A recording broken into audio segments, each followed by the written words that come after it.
Tear വളരെ common ആണ്.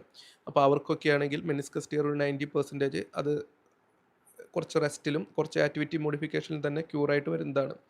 അപ്പോൾ അതിന് സർജറി നമ്മൾ പറയാറില്ല. പിന്നെ അത് പെർസിസ്റ്റൻ്റ് ആയിട്ട് ആ വേദന മെനിസ്കസ് ടിയറിൻ്റെ വേദന പെർസിസ്റ്റൻ്റ് ആയിട്ട് നിൽക്കുകയാണെങ്കിൽ അതിന് ചില ചില സമയങ്ങളിൽ സർജറി വേണ്ടി വരാറുണ്ട്. പക്ഷേ ഭൂരിഭാഗം കേസിലും അത് വേണ്ടി വരാറില്ല.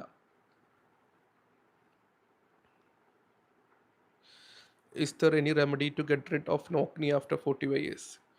അപ്പോൾ നോക്ക് നീസ് എന്ന് പറയുന്നത് നമ്മുടെ മുട്ട് വളയുന്നതാണ്. 2 മുട്ടും പുറത്തോട്ട് വളഞ്ഞിട്ട് മുട്ട് തമ്മിൽ കൂട്ടിമുട്ടിട്ട് തന്നെയാണ് നമ്മൾ നോക്ക് നീ എന്ന് പറയുന്നത്. അപ്പോൾ 45 ഇയേഴ്സിന് ശേഷം അത് കറക്റ്റ് ചെയ്യാൻ എന്തെങ്കിലും മാർഗ്ഗങ്ങളുണ്ടോ എന്ന്. അപ്പോൾ നിങ്ങളുടെ ഓൾറെഡി വന്ന സ്ട്രക്ചറൽ ഡിഫോമിറ്റി, അതായത് മുട്ട് വളവ് അങ്ങനത്തെ കാര്യങ്ങളൊക്കെ മെയിൻലി സർജിക്കലി തന്നെയാണ് കറക്റ്റ് ചെയ്യേണ്ടി വരുന്നത്. അതായത് നോക്ക് നീയുടെ കൂടെ അത് തേയ്മാനം കാരണമാണോ, അത് പുറത്ത് അല്ലോ അതിൻ്റെ മുകളിൽ എന്തെങ്കിലും വളവ് വന്നതാണോ എന്ന് നോക്കിയിട്ടാണ് നമ്മളതിൻ്റെ ട്രീറ്റ്മെൻറ്റ്. അപ്പോൾ തേയ്മാനത്തോടനുബന്ധിച്ചിട്ടുള്ള നോക്ക് നീ ആണെങ്കിൽ നിങ്ങൾക്ക് നീ റീപ്ലേസ്മെൻറ്റിൽ തന്നെ മുട്ടുമാറ്റൽ ശസ്ത്രക്രിയയിലൂടെ തന്നെ ആ വളവും അതിൻ്റെ കൂടെ മുട്ട് തേയ്മാനത്തോട് കൂടിയിട്ട് ശരിയാവുന്നതാണ്. അതല്ല നോക്ക് നീസ് മുട്ട് തേയ്മാനം ഇല്ലാത്തവരിലാണെങ്കിൽ നമ്മൾ കുറച്ച് ഓസ്റ്റിയോട്ടമി, അതായത് വളവ് കറക്റ്റ് ചെയ്യാനുള്ള കുറച്ച് സർജറീസ് ഉണ്ട്.